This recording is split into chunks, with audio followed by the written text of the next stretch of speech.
Hello everyone, this is your another video of national income and related aggregates chapter.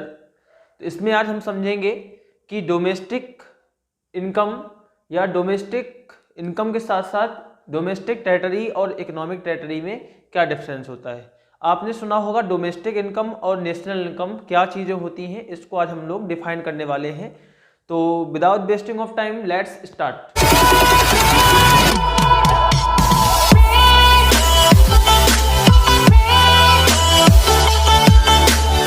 सबसे पहले हम समझेंगे कि डोमेस्टिक इनकम या इकोनॉमिक टेरिटरी होती क्या है, या डोमेस्टिक या इकोनॉमिक टेरिटरी होती क्या है।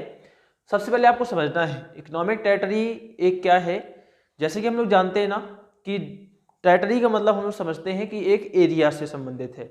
अब एरिया का मतलब है कि यहाँ पे आपको डिफाइन किया गया है कि जहाँ पे हम लोगों का इकोनॉमिक ट्रांजेक्शन हम लोग जहाँ पे करते रहते हैं, यहाँ पे हम कह दें कि economic territory is the geographical territory administrated by the government. एक ऐसी टेरिटरी बाउंड्री होती है जिसको गवर्नमेंट के द्वारा एडमिनिस्ट्रेट मतलब का होता है कि उसको डिफाइन किया जाता है।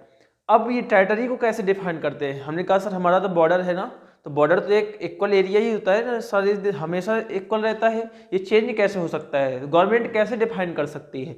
हमने कहा नहीं भाई, यहाँ पे आपका इकोनॉमिक इंटरेस्ट का मतलब होता है कि सामान लेन देन हम लोग वहाँ पे जा सके फ्रीली बिना किसी बाउंडेशन के, वहाँ से कुछ सामान ला सके, वहाँ पे अपना इन्वेस्टमेंट कर सके, वहाँ पे जा करके इनकम कमा सके, वहाँ पे जा करके रह सके। हमने कहा तो हमारे देश के अंदर ही होता है। लेकिन आप अगर इकोनॉमिक्स की लैंग्वेज में पढ़ेंगे तो जो आपकी ज्योग्राफिकली बाउंड्री होती है उससे इकोनॉमिक बाउंड्री थोड़ा सा डिफरेंट होती है।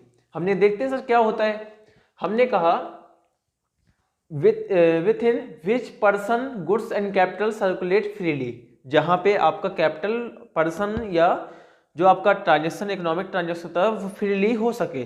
हमने कहा सर ये बात थोड़ा सा समझ में नहीं आई। हमने जरा सोचिए कि हमारी बाउंड्री के बाद हमारे बहुत सारे सागर्स होते हैं, ठीक है, एयर पे भी हम लोग के जो एयरक्राफ्ट जो घूमते हैं उनकी बात क्या करेंगे, शिप्स होती हैं, एयर स्पेस में होती हैं। हमने कहा सुनिए, जहाँ पर आपका जहाँ पर एक इंटरेस्ट रहता है, जहाँ पे आप फ्रीली जा सकते हो, वो सारा आपका एक बाउंड्री कहलाता है जिसको आप इकोनॉमिक बाउंड्री के रूप में देखते हो। तो सिंपल सी बात है, आप एक ऐसे एरिया को डिफाइन कर सकते हो जहाँ पे आप लोग फ्रीली जा सकते हो। जैसे हम लोग जहाँ पर तक हमारे इंडिया का एक सी लेवल लगता है वहाँ तक आप फ्रीली जा सकते हो, वहाँ से आप लोग क्या कर सकते हो, ट्रांजैक्शन कर सकते हो, कोई भी व्यापार कर सकते हो। जो हमारी यूनियन टेरिटरी यानी केंद्र शासित प्रदेश होते हैं, जो महासागरों में बढ़िया से थोड़ा सा जैसे अंडमान निकोबार हो गया और भी चीज़ें हैं, तो वहाँ पे भी हम लोग क्या कर सकते हैं कि जा सकते हैं, वहाँ से ट्रांजैक्शन कर सकते हैं। तो इस प्रकार से हम लोग जो ज्योग्राफिकल बाउंड्री होती है वो हमारी कंट्री इंडिया का मैप होता है, लेकिन इकोनॉमिक टेरिटरी थोड़ा सा एब्रॉड हो जाती है, नहीं बड़ी हो जाती है। फिर हम बात करते हैं normal residents of a country. हमने कहा सर ठीक है ये बात तो समझ में आ गई, लेकिन normal residents of a country ये हम लोग तो जानते हैं ना कि जो हमारे देश में रहते हैं। हमने कहा हाँ, जो तुम्हारे देश में रहते हैं, लेकिन उसकी दो शर्तें होती। हो सकता है कि वो बाहरी भी हो, अनदर कंट्री का हो, लेकिन अगर वह 1 साल से ज़्यादा आपके कंट्री में रह गया तो वह आपके देश का निवासी बन जाता है।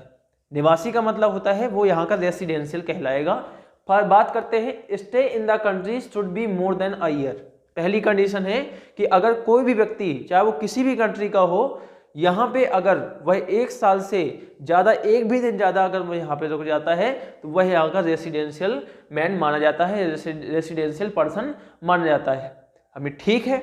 और भी क्या कंडीशन है, हमें ठीक है, कोई हो सकता है कि आया हो और किसी की ड्यूटी लगी हो, विदेशों से भेजा गया इंसान हो, उसकी यहाँ पे कुछ ट्रेनिंग के बावजूद उसका 1 साल से ज़्यादा हो गया। हमने कहा ठीक है, लेकिन वो 1 साल से ज़्यादा हो गया, लेकिन दूसरी शर्त भी ये है कि अगर उसका इकोनॉमिक इंटरेस्ट हमारी कंट्री से लगता है। इकोनॉमिक इंटरेस्ट का मतलब होता है उसकी अर्निंग अगर हमारी कंट्री से हो रही है, यानी हम इसको सेकेंड पॉइंट में डिफाइन करते हैं residents carry out the basic economic activities. अगर वह बेसिक इकोनॉमिक एक्टिविटीज़ हमने पढ़ी थी, इकोनॉमिक एक्टिविटीज़ क्या होता है, कंजप्शन, प्रोडक्शन और इन्वेस्टमेंट।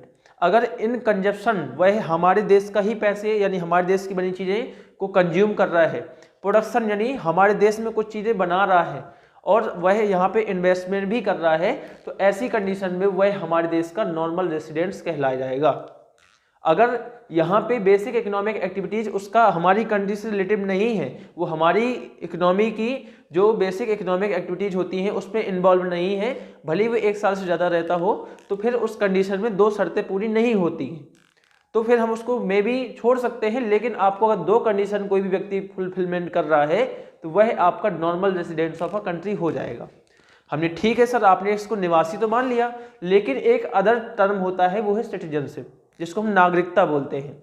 अब नागरिकता का क्या मतलब होता है, जो कि हम लोग पॉलिटिकल अवेयरनेस के बारे में जानना चाहिए कि जिसका पॉलिटिकल इफेक्ट भी आपकी पार्लियामेंट जैसी जो संवैधानिक चीज़ें होती हैं उसमें भी इन्वॉल्व हो जाता है। हमने कहा इसकी क्या कंडीशन है, यानी कोई विदेश से आकर के हमारे यहाँ पे क्या प्रधानमंत्री या कोई पार्लियामेंट का मेंबर बन सकता है? हमने कहा नहीं, ये डिपेंड करता है कि अगर वह सिटीजनशिप इस कंट्री का होगा, यानी यहाँ की उसको नागरिकता प्राप्त है, तब तो वह यहाँ का कुछ भी एक एडमिनिस्ट्रेटिव लेवल का मैन बन सकता है। बट समस्या यहाँ पे आ जाती है कि सिटीजनशिप की भी एक कंडीशन होती है, यानी हम कह दें कि जो नॉर्मल रेसिडेंस होता है या सिटीजनशिप होती है, इसमें एक बहुत छोटा सा डिफरेंस ये है कि there is basic difference between the term resident, जो टर्म आपका रेसिडेंट है, एंड सिटीजनशिप।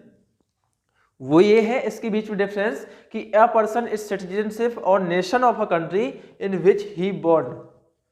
अगर वह उस देश में जन्मा हुआ होगा तब तो उस देश का क्या कहला सकता है, वो नागरिक कहला सकता है, उसको अधिकार मिल सकता है राइट टू वोट, यानी उसको मतदान करने का, अपनी सरकार चुनने का अधिकार भी मिल जाता है। और डिफरेंट कंट्री के डिफरेंट रूल्स होते हैं, जैसा कि अपनी कंट्री अकॉर्डिंग यही है कि अगर वह इस देश में जन्म लिया हुआ है तभी वह इस देश का एक सिटीजनशिप कहलाता है।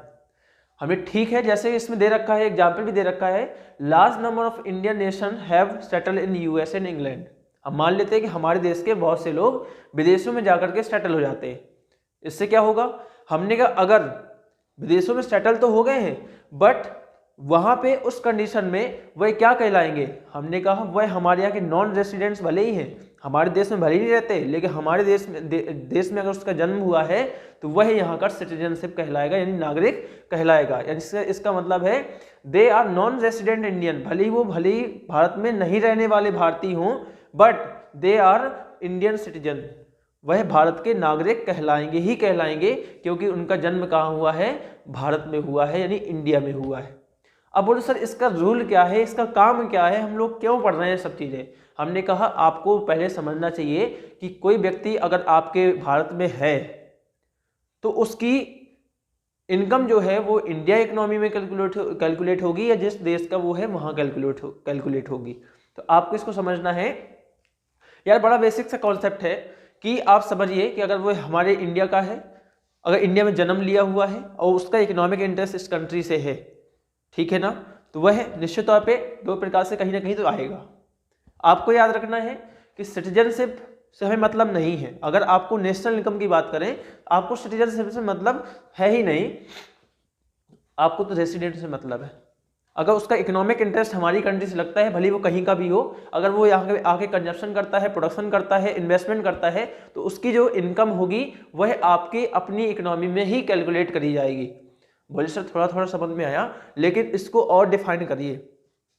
हमने कहा चलो ठीक है, कोई बात नहीं, आप इसको जरा स्क्रीनशॉट लेना चाहो तो ले सकते थे, पहले ही ले लिया होगा आप लोगों ने। मैं इसको अब इरेज करने जा रहा हूं, ठीक है। फटाफट आप देखिए, मैंने 2 टर्म लिख दिए। पहला टर्म क्या लिखा, मान लीजिए कि एक डोमेस्टिक, मैंने पहला टर्म लिखा है डोमेस्टिक, एक लिखा है नेशनल। अब इसमें प्रोडक्ट भी लिख दो, प्रोडक्ट का मतलब है प्रोडक्शन से संबंधित चीजें, और नेशनल प्रोडक्ट। हमने कि डोमेस्टिक प्रोडक्ट का मतलब होता है वो हमारे देश की बाउंड्री के अंदर किया हुआ गया प्रोडक्शन, चाहे वो बाहर का लोग हो, चाहे यहाँ का हो, चाहे यहाँ का हो, लेकिन अगर हमारी इंडियन बाउंड्री के अंदर उसने प्रोडक्शन कर रखा है तो वह हमारा डोमेस्टिक प्रोडक्ट कहलाएगा, ठीक है। अब तुम कहोगे सर भले ही हमारे देश में, चलो ठीक है मान लेते कि बाहरी लोग हमारे देश में आकर के प्रोडक्शन कर रहे हैं तो उसका आपने यहाँ पे इंक्लूड कर लिया, लेकिन हमारे देश के कुछ लोग विदेशों में ही तो काम करते हैं, हो सकता है वो लोग यहाँ वहाँ पे जाते हों और पैसा कमा करके आ जाते हों।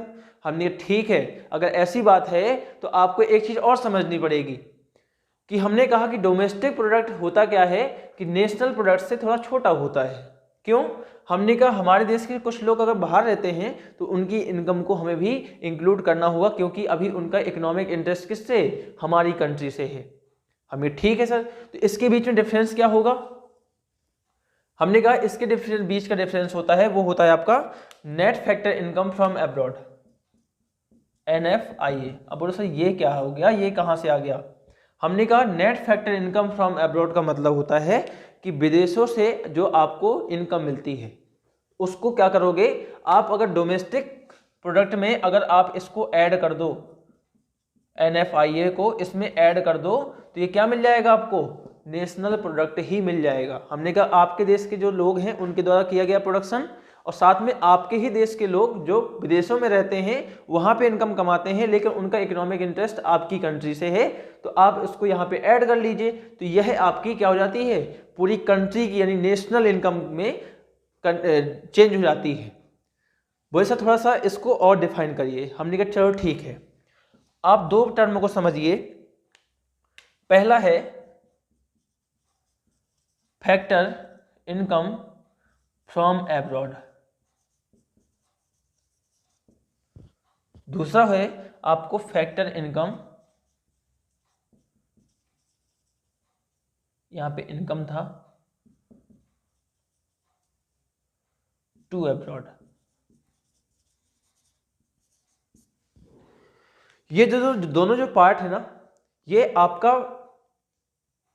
इसके दो हिस्से हैं। आप समझिएगा ये कैसे निकलता है। हमने कहा कि भाई हमारी कंट्री में जो प्रोडक्शन हुआ था, मान लेते हैं कि वह 100 रुपए का, यानी 100 रुपए का प्रोडक्शन हुआ, ठीक है। अब आपने क्या देखा कि हमारे देश के लोग विदेशों से भी लगभग 20 रुपए का प्रोडक्शन लेकर के आए, यानी फ्रॉम एब्रॉड यानी 20 रुपए लेकर के आए। हमें ठीक है सर, कोई बात नहीं। हमने कहा अब जरा आपके कंट्री के लोग अगर विदेशों से कमा के लाए हैं तो विदेश के लोग भी तो आपके यहाँ से ले गए होंगे कमा के। हमने कहा जी बिल्कुल ले गए होंगे। तो आपने देखा कि विदेश के लोग जो थे, यानी हमने फैक्टर इनकम टू एब्रॉड यानी विदेश को हमने कितनी दे दी, हमने कहा हमने 10 रुपीज दे दिया। तो जरा सोचो, आपके 20 रुपए विदेश से आए थे और 10 रुपए आपने विदेश को दे दिए, यानी आपको ओवरऑल देखा जाए तो क्या एक्चुअल में आपको पूरे 20 रुपए मिले? बोले नहीं सर, 20 हमें आए थे तो हमने 10 दे भी तो दिए हैं। हमने कहा ऐसा करो, अब आपको शुद्ध इनकम निकालनी है, यानी हमें देखना है कि नेट कितना आता है, net factor income, net factor income from abroad. आप बोलोगे सर यहां पे देखिए 20 रुपए हमने आई थी और 10 रुपए हमने दे दिया, इसका मतलब हमें कितना मिला, 10 रुपए। हमने कहा इस कंडीशन में आपको करना क्या है कि यहाँ पे जो NFIA आएगा वो आपका 10 आएगा। अब इस 10 को क्या करोगे, आप जैसे ही डोमेस्टिक प्रोडक्ट में ऐड कर दोगे तो यह आपका क्या बन जाएगा, नेशनल प्रोडक्ट बन जाएगा। अब आपको लग रहा होगा कि सर थोड़ा सा समझ में तो आया, लेकिन कंफ्यूजन अभी भी है कि आपने बहुत सारी चीजें लिख दी हैं। अब आप कोई शॉर्ट ट्रिक बताइए। अब शॉर्ट ट्रिक ये है कि आप फटाफट क्या करेंगे, आप फटाफट करेंगे कि जो आपका ये डोमेस्टिक प्रोडक्ट है एक तरफ रख लीजिए, नेशनल प्रोडक्ट, ठीक है। जब जब आप डोमेस्टिक से नेशनल को निकालें, यानी आपको नेशनल निकालना है तो यहां पे रख लीजिए NFIA को। जैसे आप डोमेस्टिक से नेशनल निकालोगे तो आप NFIA को प्लस कर देना, और जैसे ही आप नेशनल से डोमेस्टिक की तरफ जाओगे तो आप NFIA को माइनस कर देना। बोले सर ठीक तो है, लेकिन थोड़ा सा अभी और ट्रिक एक बताइए। हमने चलो आप सिंपल समझो, डोमेस्टिक आप छोटा मानिए और नेशनल को बड़ा मानिए, छोटा भाई और बड़ा भाई। समझते हैं क्या है छोटा बड़ा। हमने कहा हमें निकालना है डोमेस्टिक, दिया क्या होगा, नेशनल। अब जरा सोचो, इसमें छोटा निकाल रहे हैं आप लोग, बड़ा दिए है, तो बड़े में से जब कुछ माइनस करोगे तभी तो हमारा छोटा आएगा। बोले जी सर ये तो बड़ा ही जी बता दिया आपने कि डोमेस्टिक निकालना है और नेशनल में से जब आपने कुछ माइनस किया, यानी बड़े में से कुछ माइनस किया तभी तो छोटा निकलेगा। बोले जी। फिर दूसरा है, अब आपको निकालना है बड़ा, यानी नेशनल क्या था, बड़ा था, और आपको दिया है छोटा, छोटा दिए है, बड़ा निकालना है। हमने छोटे में कुछ प्लस कर दो तो आपको क्या निकल आएगा यहाँ पे, बड़ा कॉन्सेप्ट निकल आएगा। यानी छोटा भाई और ये बड़ा भाई दोनों आपको कॉन्सेप्ट अब यहाँ तक समझ में आ गए होंगे। तो गाइस, अगर आपको ये वीडियो अच्छी लगी है तो इसको लाइक करें, और ऐसे ही ढेर सारे वीडियोस के लिए आप इस चैनल को सब्सक्राइब करें, और इस प्रकार की वीडियोस और भी चाहते हैं तो कृपया कमेंट करके बताएं। और इसमें कहाँ अभी आपको प्रॉब्लम होती है, मैं पहले ही बता चुका हूं कि आपको इसके साथ साथ नोट्स तो तैयार करने ही करने हैं, क्योंकि उम्मीद करता हूं कि आपको ये टॉपिक जो है बहुत बेहतर तरीके से समझ में आ रहे होंगे। इससे आपको एक कॉन्फिडेंस भी बिल्ड करना है कि इस प्रकार के नोट्स यह सिर्फ टॉपिक ही नहीं है, यह आपके एक टॉपिक वाइज मार्क्स भी हैं, सारे क्वेश्चन के टॉपिक हैं, यानी यही से क्वेश्चन बनता है। आपको थ्योरी में इसलिए लेके चल रहा हूँ क्योंकि थ्योरी के साथ साथ आपको इस प्रकार के चैप्टर से न्यूमेरिकल तो आते ही आते हैं, लेकिन थ्योरेटिकल चीज़ें भी आपको आनी बहुत ज़रूरी है।